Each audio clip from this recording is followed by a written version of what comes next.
এই ইসলাম প্রচারের নিয়তে ভিডিওটিতে লাইক এবং শেয়ার করে দিন। চলুন মূল ঘটনায় যাওয়া যাক। উত্তপ্ত মরুভূমির বুক চিরে নবীজি এবং আবু বকর হেঁটে চলছেন মদিনার উদ্দেশ্যে। এই বিশাল মরুভূমিতে তাদের নিকট খাবার অথবা পানি কোনো কিছুই নেই। একমাত্র আল্লাহ রাব্বুল আলামিনের ওপর তাওয়াক্কুল করে হিজরতের এই বিশাল সফরে বেরিয়ে পড়েছেন দুইজন মুসাফির। একাধারে 3 দিন পথ চলতে চলতে তারা দুইজন প্রচণ্ড ক্ষিধার্ত এবং তৃষ্ণার্ত হয়ে পড়ল। হাঁটতে হাঁটতে নবীজির পাগুলো ফুলে গেল। নবীজি আর হাঁটতে পারছে না। আবু বকরের কাঁধে ভর দিয়ে আস্তে আস্তে হাঁটছে। নবীজি বলছে, আবু বকর, আমি আর হাঁটতে পারছি না, দেখো তো সামনে কোনো বাড়িঘর দেখা যায় কিনা। হযরত আবু বকর রাদিয়াল্লাহু তাআলা আনহু বলল, ইয়া রাসূলুল্লাহ, ওই যে সামনে বাড়ির মতো কিছু একটি দেখা যাচ্ছে, সেখান থেকে আমরা খাবার এবং পানি পেতে পারি, চলেন আমরা সেই দিকে যাই। অল্প কিছু দূর পথ অগ্রসর হওয়ার পর রাসূলুল্লাহ সাল্লাল্লাহু আলাইহি ওয়াসাল্লাম এবং আবু বকর রাদিয়াল্লাহু তাআলা আনহু সেই ঘরের নিকট এসে পৌঁছালো। সেই ঘরের নিকট এসে হযরত আবু বকর রাদিয়াল্লাহু তাআলা আনহু বলল, এই ঘরে কেউ কি আছেন? ঘরের ভেতর থেকে একটি মেয়ে লোক উত্তর দিল, কে আপনারা, কোথা থেকে এসেছেন? আর এই মেয়ে লোকটির নাম হলো উম্মে মাবাদ। হযরত আবু বকর রাদিয়াল্লাহু তাআলা আনহু বলল, আমরা মক্কা থেকে এসেছি মদিনায় যাওয়ার উদ্দেশ্যে, আমরা প্রচণ্ড ক্ষুধার্ত এবং তৃষ্ণার্ত। উম্মে মাবাদ বলল, হে পথিক, আমি প্রচণ্ড গরিব এবং অসহায়, আমার ঘরে কোনো প্রকার খাবার নেই।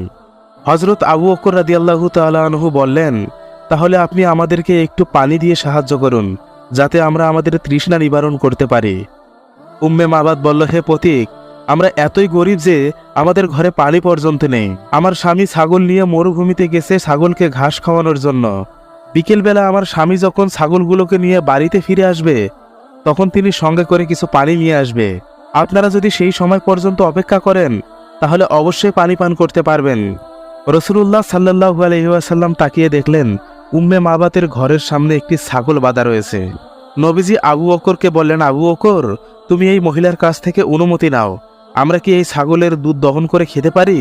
হযরত আবু বকর রাদিয়াল্লাহু তাআলা আনহু সেই মহিলাকে বললেন, হে বোন, আপনি যদি আমাদের অনুমতি প্রদান করেন, তাহলে আপনার এই ছাগলটি থেকে আমরা কিছু দুধ পান করতে পারি। উম্মে মাবাদ ঘরের ভেতর থেকে উত্তর দিল, হে পথিক, সেই ছাগলটি প্রচণ্ড অসুস্থ, এতই অসুস্থ যে সে উঠে দাঁড়াতে পারছে না। আর ছাগলটি তো বাচ্চা প্রসব করেনি, তাহলে এই ছাগলের দুধ আপনারা কি করে পেতে পারেন? হযরত আবু বকর রাদিয়াল্লাহু তাআলা আনহু বলল, হে বোন, আপনি অনুমতি দিয়েই দেখেন না। হযরত আবু বকর রাদিয়াল্লাহু তাআলা আনহুর কথা শুনে উম্মে মাবাদ অনেক আশ্চর্য এবং অবাক হয়ে গেল। যে ছাগল প্রচণ্ড অসুস্থতার কারণে ছাগলটি উঠেও দাঁড়াতে পারে না, এমনকি ছাগলটি বাচ্চাও প্রসব করেনি, তাহলে এই পথিক দুজন কি করে এই ছাগল থেকে দুধ দহন করতে পারে? হযরত আবু বকরের এই রহস্যময় কথা শুনে উম্মে মাবাদ অনেক বিচলিত হয়ে গেল। তখন উম্মে মাবাদ ঘরের জানালা খুলে এই দুইজন ব্যক্তির চেহারা দেখার আকাঙ্ক্ষা প্রকাশ করলেন, এবং তিনি যখন ঘরের জানালা খুলে এই দুইজন ব্যক্তির চেহারা দেখলেন, রাসূলুল্লাহ সাল্লাল্লাহু আলাইহি ওয়াসাল্লামের চেহারা দেখার পর উম্মে মাবাদ অনেক আশ্চর্য এবং অবাক হয়ে গেলেন। উম্মে মাবাদ বলতে লাগলেন, আমি আমার জীবনে কোনোদিন এত সুন্দর মানুষ দেখিনি, এত সুন্দর কি কোনো মানুষ হতে পারে? উম্মে মাবাদ অনেক আশ্চর্য এবং অবাক হয়ে নবীজির দিকে তাকিয়ে থাকলেন এবং বললেন, ঠিক আছে, আমি অনুমতি প্রদান করলাম, আপনারা যদি এই ছাগল থেকে দুধ দহন করতে পারেন, তাহলে আপনারা তা অনায়াসে পান করতে পারবেন। রাসূলুল্লাহ সাল্লাল্লাহু আলাইহি ওয়াসাল্লাম আবু বকরকে বললেন, আবু বকর, তুমি ওই মহিলার কাছ থেকে একটি পাত্র নাও। উম্মে মাবাদ তাদেরকে একটি পাত্র দিলেন। রাসূলুল্লাহ সাল্লাল্লাহু আলাইহি ওয়াসাল্লাম বললেন, আবু বকর, এই পাত্রটি অনেক ছোট, তুমি আরো বড় পাত্র নাও। উম্মে মাবাদ একটি বড় আকারের পাত্র তাদেরকে দিলেন। রাসূলুল্লাহ সাল্লাল্লাহু আলাইহি ওয়াসাল্লাম সেই পাত্রটি নিয়ে ছাগলের কাছে গেলেন এবং বিসমিল্লাহ বলে ছাগলের মাথায় যখন হাত দিলেন, অসুস্থ জরাজীর্ণিত ছাগল সঙ্গে সঙ্গে সুস্থ হয়ে উঠল। রাসূল সাল্লাল্লাহু আলাইহি ওয়াসাল্লাম বিসমিল্লাহ বলে যখন ছাগলের ওলানে হাত দিলেন, ছাগলের ওলান দুধে পরিপূর্ণ হয়ে উঠল এবং দুধের ব্যথায় ছাগলটি ছটপট করতে শুরু করলো। রাসূলুল্লাহ সাল্লাল্লাহু আলাইহি ওয়াসাল্লাম দুধ দহন করা শুরু করলো এবং সেই বিশাল পাত্রটি তিনি ছাগলের দুধে পরিপূর্ণ করে ফেললেন। অতঃপর রাসূল সাল্লাল্লাহু আলাইহি ওয়াসাল্লাম আবু বকরকে বলেন, আবু বকর, তুমি এখান থেকে দুধ পান করো। আবু বকর রাদিয়াল্লাহু তাআলা আনহু বলল, ইয়া রাসূলুল্লাহ, আগে আপনি পান করেন। নবীজি বলল, আবু বকর, তা কখনো হতে পারে না, আগে তুমি পান করো, তারপরেই আমি পান করব। হযরত আবু বকর রাদিয়াল্লাহু তাআলা আনহু দুধ পান করলেন এবং রাসূল সাল্লাল্লাহু আলাইহি ওয়াসাল্লামও দুধ পান করলেন। কিন্তু আশ্চর্যের বিষয় হলো, তারা দুজনই এই পাত্র থেকে দুধ পান করলো, কিন্তু এই পাত্রের এক ফোঁটা দুধও কমল না।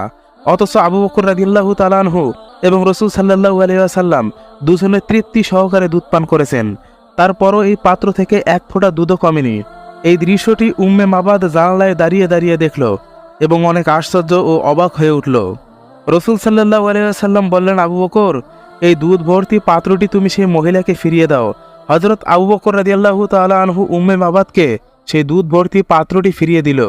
অতঃপর রাসূল সাল্লাল্লাহু আলাইহি ওয়াসাল্লাম এবং আবু বকর রাদিয়াল্লাহু তাআলা আনহু পুনরায় মদিনার পথ ধরে যাত্রা শুরু করলেন। উম্মে মাবাদ সঙ্গে সঙ্গে ঘর থেকে বের হয়ে পড়লেন। উম্মে মাবাদ যখন ঘর থেকে বের হয়ে পড়ল, উম্মে মাবাদ খেয়াল করলো তার পুরো বাড়ি সুঘ্রাণে ভরে গেছে। মনে হচ্ছে জান্নাতি কোনো খুশবু, জান্নাতি কোনো ঘ্রাণ তার বাড়ির চতুর্পাশে ছড়িয়ে আছে। রাসূল সাল্লাল্লাহু আলাইহি ওয়াসাল্লাম এবং আবু বকর মদিনার দিকে হেঁটে যাচ্ছে। উম্মে মাবাদ পিছন থেকে তাদেরকে দেখছেন এবং উম্মে মাবাদ খেয়াল করলো রাসূল সাল্লাল্লাহু আলাইহি ওয়াসাল্লাম উত্তপ্ত মরুভূমি দিয়ে হেঁটে যাচ্ছে। একটি মেঘের খণ্ড এসে রাসূল সাল্লাল্লাহু আলাইহি ওয়াসাল্লামের মাথায় ছায়া প্রদান করছে। নবীজি সেই ছায়ার নিচেই মরুভূমির পথ ধরে হেঁটে যাচ্ছে। বিকেলবেলা যখন উম্মে মাবাদের স্বামী ছাগল চরানো শেষে বাড়িতে ফিরে আসলো, অনেক আশ্চর্য এবং অবাক হয়ে উম্মে মাবাদকে বলল, হে উম্মে মাবাদ, আমার বাড়িতে আজকে কি হয়েছে? আমি আমার বাড়ির চতুর্দিক থেকে সুঘ্রাণ পাচ্ছি। মনে হচ্ছে কোনো জান্নাতি খুশবু, মনে হচ্ছে কোনো জান্নাতি ঘ্রাণ। আমার বাড়িতে আজকে কি এমন ঘটেছে? উম্মে মাবাদ বলল, স্বামী, আজকে আমাদের বাড়িতে অলৌকিক এবং আশ্চর্যজনক কিছু ঘটনা ঘটেছে। মক্কা থেকে দুজন ব্যক্তি এসেছিল। সেই দুজন ব্যক্তির মধ্যে একজন ব্যক্তি এতই সুন্দর, কিয়ামত পর্যন্ত যদি তার সৌন্দর্যের প্রশংসা করা হয়, আমার মনে হয় তারপরও তার প্রশংসা শেষ হবে না। আরও আশ্চর্যের বিষয় হলো, আমাদের যে ছাগলটি অসুস্থ অবস্থায় ছিল, জরাজীর্ণ অবস্থায় ছিল, সেই মহান ব্যক্তিটি আমাদের এই অসুস্থ ছাগলের গায়ে হাত দেওয়ার সঙ্গে সঙ্গেই আমাদের ছাগলটি সুস্থ হয়ে ওঠে এবং এই ছাগলটি বাচ্চা প্রসব করেনি। তারপরও সেই মহান ব্যক্তির হাতের ছোঁয়া পাওয়ার সঙ্গে সঙ্গেই এই ছাগলটি দুধ দিতে শুরু করলো। সেই মহান ব্যক্তি এই ছাগলটির থেকে এতগুলো দুধ দহন করেছে যে কোনো গরুও এত দুধ দিতে সক্ষম নয়। উম্মে মাবাদের স্বামী অনেক আশ্চর্য এবং অবাক হয়ে বলল, হে উম্মে মাবাদ, আমি তো এই লোককেই খুঁজছি এবং এই লোকের জন্যই আমি অপেক্ষা করছি। তার দেখা পাওয়ার জন্যই আমি লোকালয় থেকে এসে এই মরুভূমিতে ঘর স্থাপন করেছি। আমি আমার কিতাব তাওরাতে পড়েছি, মক্কায় এমন একজন নবী আসবে যেই নবী হবে আখিরি জামানার শেষ নবী, সকল নবীদের সর্দার, এবং সেই নবী মক্কা থেকে হিজরত করে মদিনায় চলে যাবে। আমার এখানে ঘর স্থাপন করার একটাই উদ্দেশ্য, রাসূল সাল্লাল্লাহু আলাইহি ওয়াসাল্লাম যখন মক্কা থেকে মদিনায় যাবেন, আমি যেন তার সাক্ষাৎ পাই। উম্মে মাবাদের স্বামী বলল, হে উম্মে মাবাদ, তুমি আমাকে বলো সেই মহান ব্যক্তি কোন দিকে গেছে? উম্মে মাবাদ বলল, সেই মহান ব্যক্তি এই পথ ধরে মদিনার উদ্দেশ্যে রওনা দিয়েছে। উম্মে মাবাদের স্বামী পাগলের মতো সেই পথ ধরে রাসূল সাল্লাল্লাহু আলাইহি সাল্লামের উদ্দেশ্যে ছুটে চললেন। অন্যদিকে আবু জেহেল মক্কায় ঘোষণা করে দিল, তোমরা যদি কেউ মুহাম্মাদকে ধরে আনতে পারো অথবা মুহাম্মাদের মস্তক কেটে নিয়ে আসতে পারো, তবে আমি তাকে 100 লাল উট উপহার দিব। সুরাকা বিন মালিক যখন এই ঘোষণা শুনল, মুহাম্মদ সাল্লাল্লাহু আলাইহি সাল্লামের মাথা কেটে আনতে পারলে সে 100 উট উপহার পাবে, সঙ্গে সঙ্গেই সুরাকা বিন মালিক ঘোড়ায় চড়ে রওনা দিলেন নবীজির খোঁজে। সুরাকা বিন মালিক মরুভূমি দিয়ে চলতে চলতে এক পর্যায়ে রাসূল সাল্লাল্লাহু আলাইহি ওয়াসাল্লামের সাক্ষাৎ পেয়ে গেল। সুরাকা বিন মালিক দেখল, ওই যে দেখা যাচ্ছে মুহাম্মদ সাল্লাল্লাহু আলাইহি ওয়াসাল্লাম এবং আবু বকর মদিনার দিকে অগ্রসর হচ্ছে। সুরাকা বিন মালিক তখন তার ঘোড়া আরও দ্রুত গতিতে এগিয়ে নিয়ে যাওয়ার চেষ্টা করল, কিন্তু মুহূর্তের মধ্যে সেই ঘোড়ার পা বালুর মধ্যে গেড়ে গেল। ঘোড়াটি কিছুতেই উঠতে পারছে না। সুরাকা বিন মালিক সঙ্গে সঙ্গে ঘোড়া থেকে নেমে পড়লেন এবং তীর বের করে যখন রাসূল সাল্লাল্লাহু আলাইহি সাল্লামের দিকে তীর ছুড়লেন, সুরাকা বিন মালিক খেয়াল করল তার ছোড়া সকল তীর অকার্য হয়ে পড়েছে, কোনোটি রাসূল সাল্লাল্লাহু আলাইহি সাল্লামের দিকে যাচ্ছে না। এরপর সুরাকা বিন মালিক আবার ঘোড়ার পিঠে আরোহণ করলেন এবং নবীজিকে ধরার উদ্দেশ্যে ঘোড়া যখন জোরে টান দিলেন, পুনরায় আবার ঘোড়াটি আগের ন্যায় বালুর নিচে ডুবে গেল। এবার এতটি বালুর নিচে ডুবে গেল যে ঘোড়ার পিঠ পর্যন্ত বালুর নিচে ডুবে গেল। সুরাকা বিন মালিক আবার ঘোড়া থেকে নেমে রাসূল সাল্লাল্লাহু আলাইহি ওয়াসাল্লামকে উদ্দেশ্য করে তীর ছোড়া শুরু করলেন, কিন্তু আবারও তার সকল ছোড়া তীর অকার্যকর হয়ে পড়ল। কোনো তীরই রাসূল সাল্লাল্লাহু আলাইহি ওয়াসাল্লামের দিকে যাচ্ছে না। সুরাকা বিন মালিক এবার অনুভব করল, নিঃসন্দেহে এই দুইজন ব্যক্তিকে কেউ হেফাজত করছে, তা না হলে আমার মতো একজন শক্তিশালী যোদ্ধার হাত থেকে এরা বাঁচতে পারে কি করে?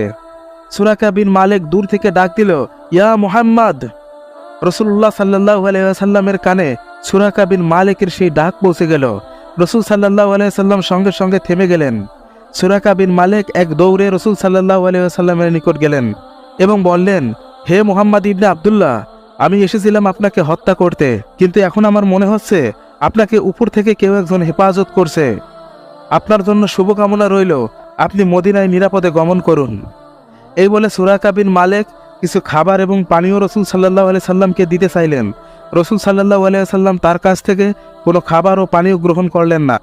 নবীজি বললেন, তোমার দেওয়া খাবার এবং পানির কোনো প্রয়োজন নেই আমার, বরং তোমাকে আমি অনুরোধ করছি, আমি এই পথ ধরে যে মদিনার দিকে রওনা দিয়েছি এই কথাটি তুমি গোপন রাখবে, কাউকে বলবে না। এরপর সুরাকা বিন মালিক সেখান থেকে বিদায় নিয়ে মক্কার উদ্দেশ্যে রওনা দিলেন।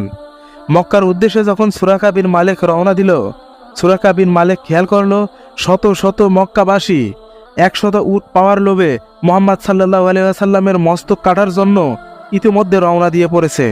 সুরাকা বিন মালিক তাদের সকলকে থামিয়ে বললেন, কোথায় যাচ্ছ? তারা বলল, কেন? মুহাম্মাদের মাথা কাটতে যাচ্ছি। সুরাকা বিন মালিক বলল, আরে এদিকে তো মুহাম্মদ সাল্লাল্লাহু আলাইহি সাল্লাম নেই, আমি অনেক পথ পর্যন্ত গিয়েছিলাম কিন্তু তাকে কোথাও খুঁজে পাইনি। সুরাকা বিন মালিকের এই কথার উপর ভিত্তি করে তারা সকলে পুনরায় মক্কার দিকে ফিরে আসলো। অন্যদিকে মদিনার মানুষজন রাসূল সাল্লাল্লাহু আলাইহি ওয়াসাল্লামের আগমনের আশায় অধীর আগ্রহে অপেক্ষা করছিলেন। রাসূল সাল্লাল্লাহু আলাইহি ওয়াসাল্লাম এবং আবু বকর রাদিয়াল্লাহু তাআলা আনহু দীর্ঘ 8 দিন মরুভূমিতে সফর করলেন। মদিনার ছোট ছোট বাচ্চারা রাসূল সাল্লাল্লাহু আলাইহি ওয়াসাল্লামের নুরানি চেহারা দেখার জন্য তারা খেজুর গাছের ডালে উঠে মরুভূমির পথ চেয়ে তাকিয়ে থাকত, কবে আমাদের মাঝে সেই মহামানব আসবে। একদিন দুপুরবেলা প্রচণ্ড রোদ এবং গরম উঠেছে। মদিনার লোকজন রাসূল সাল্লাল্লাহু আলাইহি ওয়াসাল্লামকে বরণ করে নেওয়ার জন্য মদিনার সীমান্তে অধীর আগ্রহে বসেছিল। মদিনার একজন ইহুদি কোনো এক কাজে পাহাড়ের উপর উঠেছিল এবং পাহাড়ের উপর উঠে সে দেখতে পেল মরুভূমির পথ ধরে দুজন ব্যক্তি এগিয়ে আসছে। তাদের দুজনের শরীরে সাদা পোশাক পরা। সেই ইহুদির আর বুঝতে বাকি রইল না, এই উত্তপ্ত মরুভূমিতে এই প্রচণ্ড গরমে কে বা আসতে পারে মদিনায়। নিঃসন্দেহে ওই দুইজন ব্যক্তির একজনই হবেন মুহাম্মদ রাসূলুল্লাহ সাল্লাল্লাহু আলাইহি ওয়াসাল্লাম। সেই ইহুদি সঙ্গে সঙ্গে পাহাড় থেকে নেমে পুরো মদিনায় খবর জারি করে দিল, আমরা যেই মুহাম্মদ সাল্লাল্লাহু আলাইহি সাল্লামের জন্য কয়েকদিন ধরে অধীর আগ্রহে অপেক্ষা করছি, তিনি আমাদের মাঝে ফিরে এসেছেন। তার এই খবর যখন মদিনার প্রতিটি ঘরে ঘরে পৌঁছে গেল, মদিনার শিশু কিশোর বৃদ্ধ সকলেই নবীজিকে বরণ করে নেওয়ার জন্য মদিনার সীমান্তে পৌঁছে গেল। মদিনাবাসী সকলেই রাসূল সাল্লাল্লাহু আলাইহি ওয়াসাল্লামকে সাদরে গ্রহণ করলেন। মদিনা